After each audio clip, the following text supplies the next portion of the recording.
Olá, me chamo Luana Paula de Lima, sou aluna do curso de Ciências Biológicas, licenciatura pela UES, pela Universidade Aberta do Brasil, Polo Beberibe. Vim aqui por meio da Bioação 1 da disciplina de Zoologia dos Cordados. Nesta, por sua vez, foi solicitada a elaboração de um cladograma dos cordados e que devia ser apresentado em forma de vídeo. Nesse vídeo do cladograma, devemos apresentar as características desse grupo, como as apomorfias e as autapomorfias, que são as características provenientes de um ancestral comum, ou que os indivíduos têm desde o seu desenvolvimento embrionário até a sua vida final, bem como características que apenas um dos grupos possui, ou seja, são suas peculiaridades. Assim sendo, vamos lá, conhecer um pouco do que eu consegui construir. Bom, assim sendo, eu trago aqui a representação do cladograma dos cordados. Mas o que é cladograma? Bom, cladograma nada mais é do que uma representação em forma de diagrama, trazendo uma relação filogenética, ou melhor, trazendo características evolutivas de um dado grupo dos seres vivos. Bom, neste nós iremos estudar os cordados.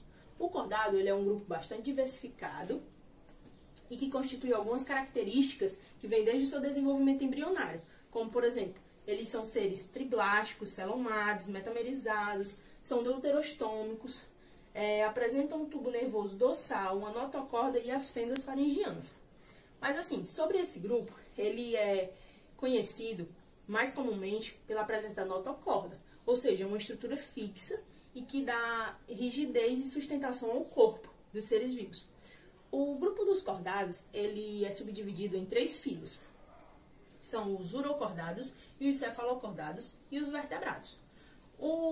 Os urocordados e os cefalocordados, ele constituem um grupo primitivo dos cordados, que são denominados de protocordados, que, por sua vez, não possuem uma estrutura bem denominada, como notocorda, mas que apresentam características que se enquadram neste grupo. O grupo dos urocordados, ele apresentam algumas características que dizem respeito apenas a eles, como a presença das túnicas, que eles são conhecidos como tunicados, e a sua excreção, ela ocorre por difusão, eles não possuem o sistema excretor. Possuem também uma notocorda no seu estado larval. Já quanto aos cefalocordados, eles possuem um sistema circulatório fechado e um sistema nervoso simples. Bom, passando para o próximo grupo, que a gente vai conhecer, são os agnatos. Os agnatos, a partir dos agnatos, possui a presença do crânio, aparece a presença do crânio, ou melhor, a presença dos vertebrados. Os agnatos, eles são um antigo taxon dos peixes, que, por sua vez, não possuíam mandíbula, e que apresentavam a boca em formato circular. Passando dos agnatos, nós iremos conhecer os primeiros vertebrados. Os primeiros vertebrados iniciam com os peixes. Os peixes eles são divididos em 2 grupos. Temos os peixes cartilaginosos e os peixes ósseos. A partir do grupo dos peixes, aparecem a mandíbula. E aí, nos peixes cartilaginosos e os ósseos, temos algumas diferenças. Como, por exemplo, nos cartilaginosos, o endoesqueleto apresenta cartilagem. Temos um sistema digestório em formato de J.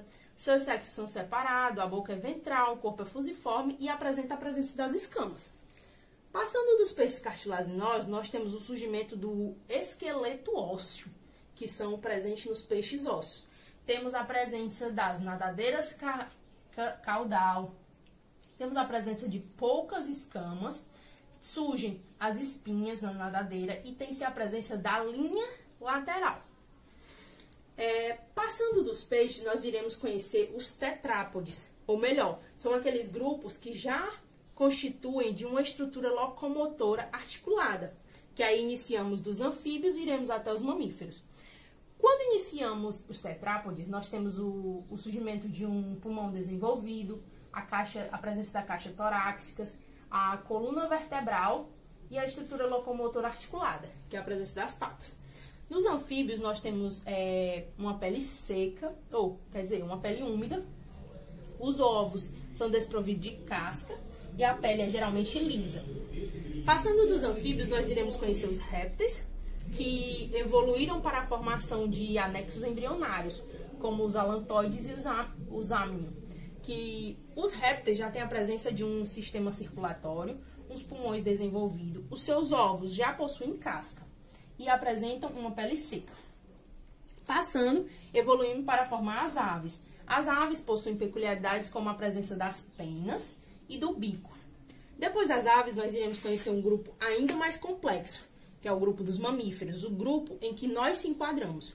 O grupo dos mamíferos, possuem algumas peculiaridades, como, por exemplo, as glândulas mamárias, já possuem órgãos e sistemas desenvolvidos, já possuem tecidos, assim como a presença de pelos. Bom, no mais, essa foi minha representação quanto ao cladograma dos cordados. Eu construí isso basicamente com uma cartolina. Utilizei canudos descartáveis, algumas figuras retiradas da internet, imprimi para ilustração.